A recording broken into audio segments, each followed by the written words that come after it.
You finish a meeting, everyone seems satisfied, and one thought hits you.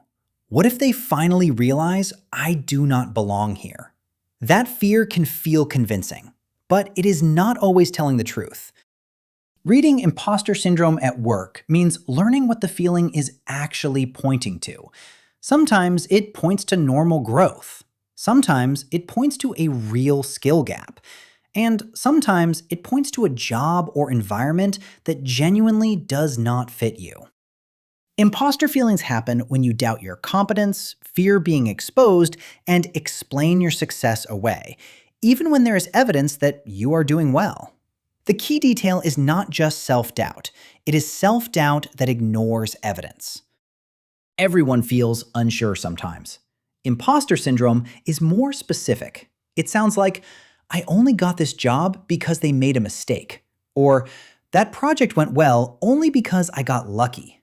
The mind keeps moving success outside of you. At work, this pattern can quietly change your behavior.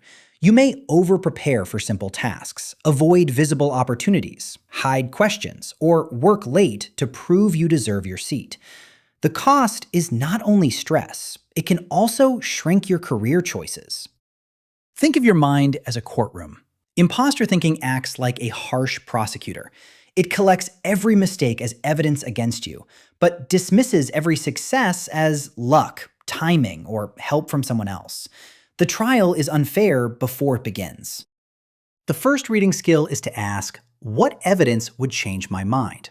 If no praise, no promotion, no finished project, and no satisfied client would count, then you are not evaluating performance. You are protecting a fear.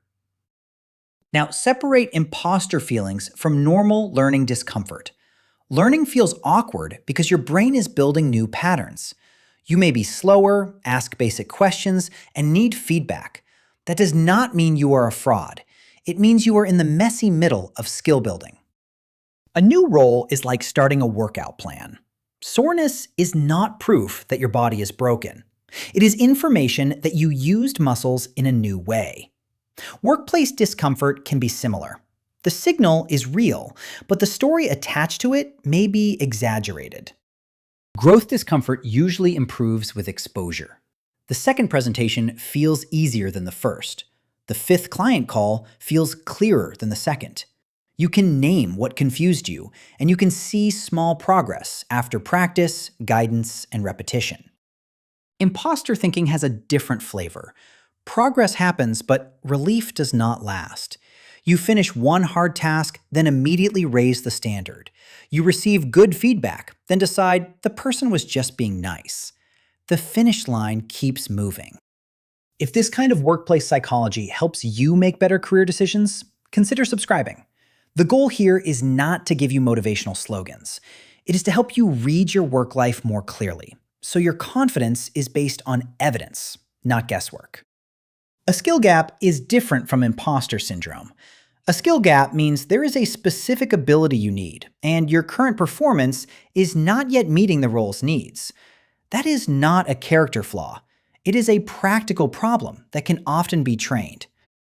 A skill gap sounds more concrete than imposter fear. It says, I need to improve my Excel modeling. I need to write clearer project updates.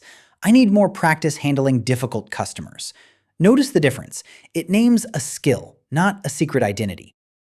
To read a skill gap, ask what would make performance better. If the answer is training, examples, repetition, mentoring, clearer standards, or more time with the tool, you are probably looking at a developable gap, not proof that you never belonged. Good feedback turns vague shame into useful information. Compare, I am bad at this, with my reports need a clearer summary and fewer unsupported claims. The first sentence traps you. The second sentence gives you a next move. Some workplaces give feedback so vague that almost anyone would feel like an imposter. If you only hear, be more strategic, communicate better, or show more leadership, without examples, your brain fills the empty space with fear. When feedback is vague, ask for signals. What would strong performance look like in the next 30 days? What should I do more of? What should I stop doing? A clear target can separate a real performance issue from anxious mind reading. There is a third possibility. Sometimes the problem is not imposter syndrome or a missing skill. Sometimes the role genuinely does not fit your strengths, values, energy, or life constraints. In that case, confidence tricks are not enough. A poor fit often feels heavy in a different way. You may perform acceptably, but the work drains you every week. The tasks you do most often may be the tasks that least match how you think, communicate, or want to contribute. Poor fit does not mean you are weak. A brilliant teacher may hate sales targets. A careful analyst may struggle in a chaotic role with constant interruptions. A warm collaborator may feel miserable in a culture that rewards internal competition. To read role fit, look for patterns across time. Do you feel anxious only before new challenges, or do you feel drained even when you are doing well? Do you improve with support, or does success still leave you feeling farther from who you want to be? Here is the core distinction. Normal learning discomfort says, this is new and awkward. A skill gap says, this specific ability needs work. Poor fit says, this role keeps asking me to operate against my strengths or values. Imposter syndrome can disguise all three. Imposter feelings often show up when the stakes rise.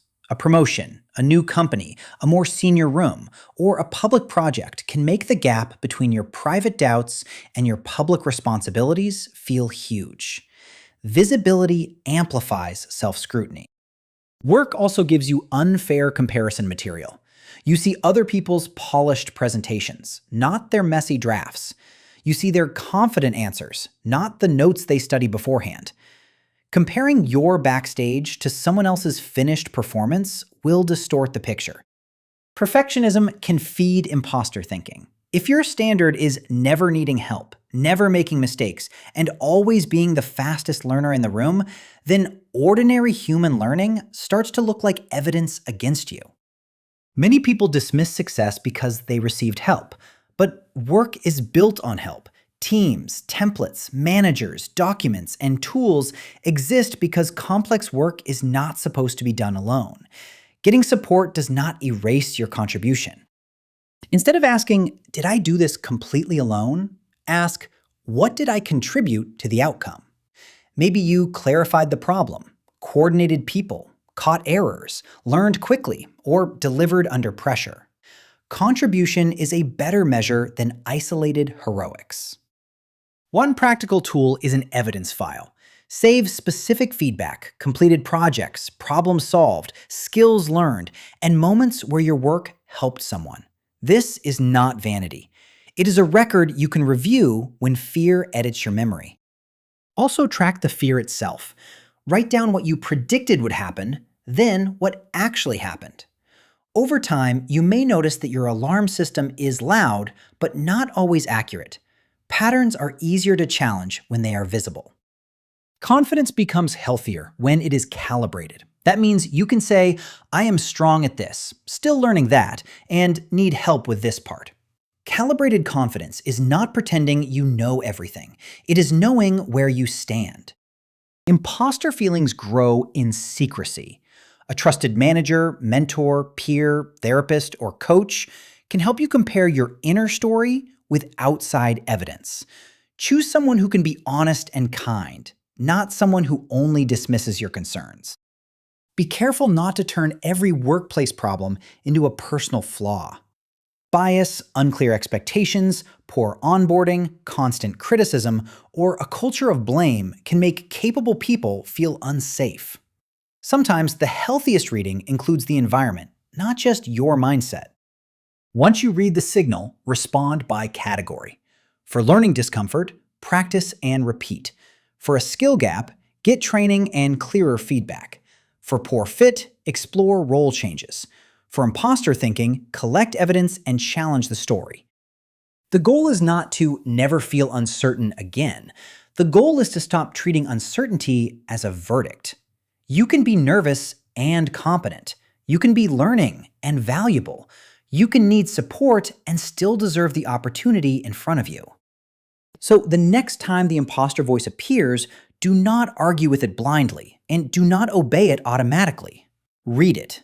Ask whether you are growing, missing a specific skill, facing a poor fit, or ignoring real evidence of competence. A fair reading includes both sides. Yes, you may have things to improve.